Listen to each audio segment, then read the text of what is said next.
Relation and function चल रहा है चैप्टर 2 हमारा। अभी इस चैप्टर के बहुत ही इम्पोर्टेंट सेक्शन में हम पहुंच चुके हैं, जहां हम फंक्शंस की डोमेन और रेंज निकालना सीखेंगे। और ये एक इम्पॉर्टेंट पार्ट है, डोमेन और रेंज निकालना। तो ये सीखने से पहले यहाँ दो चीज़ें मैं आपको बताऊंगा। Real valued function and real function क्या होते हैं और इक्वल फंक्शन क्या होते हैं। ठीक है, दो फंक्शन इक्वल कब होते हैं, तो सबसे पहले हम ये समझ लेते हैं equal function.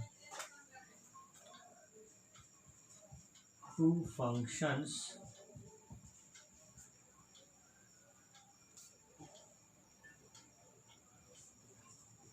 f and g is said to be equal if and only if there are three conditions। अगर इन तीन कंडीशंस को कोई दो फंक्शन फॉलो करते हैं तो फिर उनको हम इक्वल फंक्शंस बोल सकते हैं। वो तीन कंडीशंस कौन सी हैं?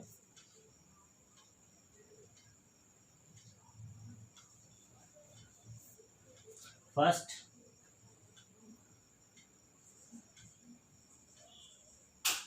Domain of f equal to domain of g। दो फंक्शन है f और g, दोनों के अगर डोमेन इक्वल है। Second condition, codomain of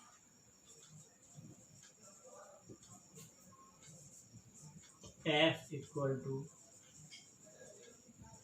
को डोमेन ऑफ g। ठीक है, and the third and last condition, f of x equal to g of x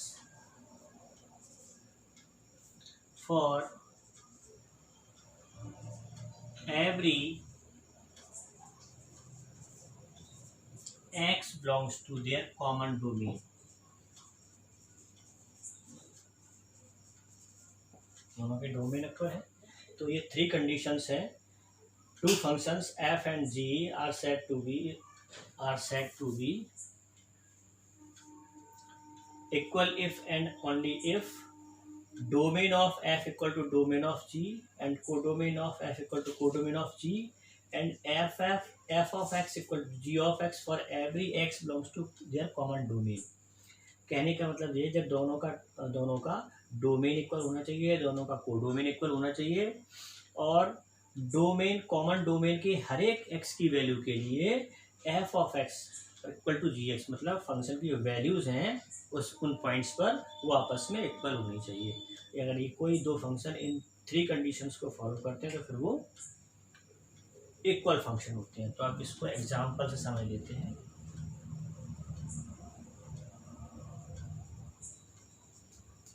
example, let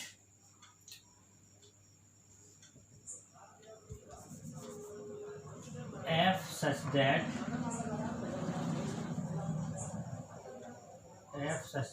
a to b and g such that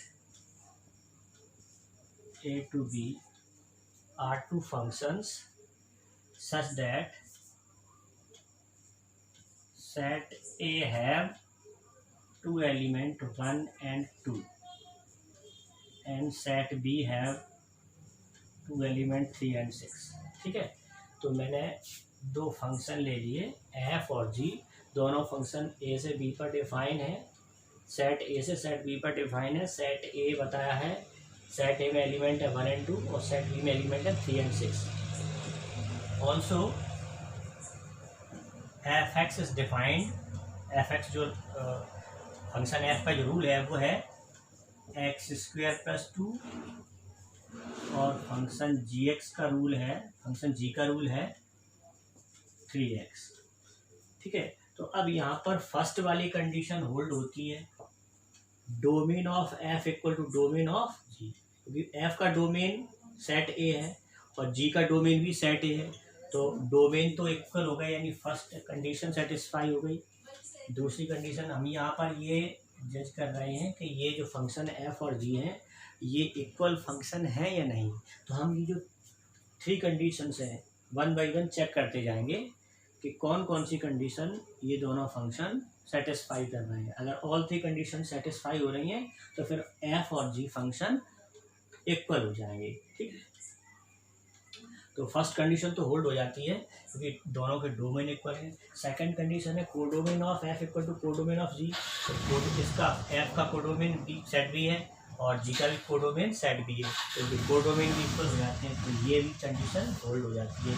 अब third condition check करनी है कि f of x equal to g of x for every x belongs to their common domain. तो domain यानी कि domain में 2 points हैं 1 और 2।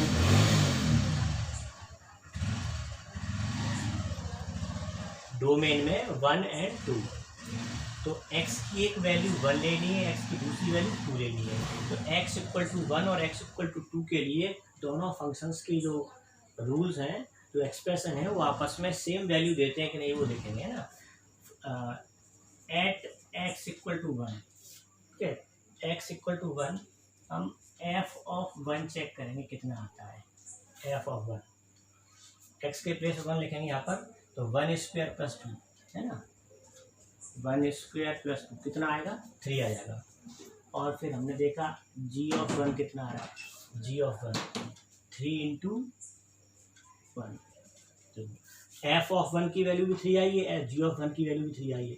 इसका मतलब क्या हुआ, f of 1 equal to g of 1, ठीक है।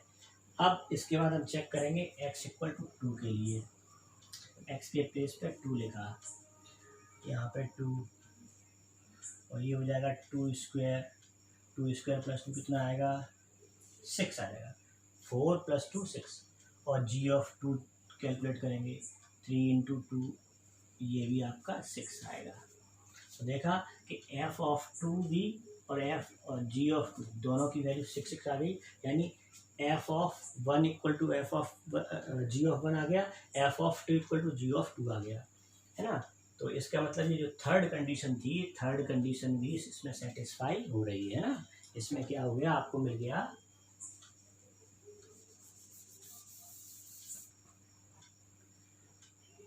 f of 1 equal to g of 1 मिल गया, and f of 2 equal to g of 2। तो इनके कॉमन डोमेन में जो 2 पॉइंट थे, x की जो 2 वैल्यूज थी 1 और 2, उन दोनों के लिए फंक्शंस की जो वैल्यूज हैं वो आपस में इक्वल आ रही हैं, यानी कि थर्ड वाली कंडीशन भी सेटिस्फाई हो जाती है। This implies f equal to g, f and g are the equal functions, ठीक है।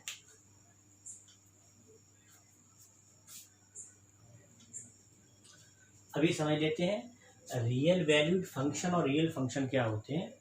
ये टर्मिनोलॉजी आएगी। सपोज कर लो हमारे पास एक फंक्शन है f such that a to b it is defined from a to b, set a to set b if b is subset of real number. मतलब ये क्या है, ये जो फंक्शन का कोडोमेन है, codomain is subset of real number. Real number समझते हैं ना, जिसमें रैशनल और इरेशनल इंक्लूड होती हैं। तो रियल नंबर मतलब या तो जो कोडोमेन है वो रियल नंबर का रैशनल हो या फिर इरेशनल हो। कोडोमेन या तो रैशनल हो या फिर इरेशनल, यानी रियल नंबर का सबसेट होना चाहिए, तब हम उस फंक्शन को क्या बोलते हैं, then f is called real valued function. लेकिन अगर a एंड b मतलब फंक्शन के डोमेन और कोडोमेन दोनों ही रियल नंबर्स के सबसेट हों, तब then f is called real function, तब उस फंक्शन को हम रियल फंक्शन बोलते हैं। तो थोड़ा सा टर्मिनोलॉजी में फ़र्क है। रियल वैल्यूड फंक्शन कब बोलते हैं, जब b subset of real number और a एंड b दोनों ही रियल नंबर के सबसेट हों, तब हम उस फंक्शन को रियल फंक्शन बोलते हैं। तो यहाँ हम कई सारे रियल फंक्शन समझेंगे, जैसे कि आइडेंटिटी फंक्शन, ये कुछ स्टैंडर्ड रियल फंक्शन है जो अभी मैं बताऊंगा आपको।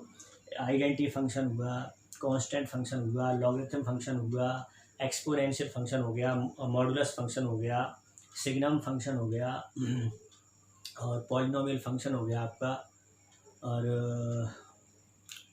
स्क्वायर रूट फंक्शन हो गया, स्क्वायर फंक्शन हो गया, क्यूब फंक्शन हो गया, क्यूब रूट फंक्शन हो गया। तो ये कई सारे स्टैंडर्ड रियल फंक्शन हमें यहाँ पढ़ने के लिए मिलेंगे, जिनकी हम डोमेन रेंज पढ़ेंगे और याद भी रखेंगे।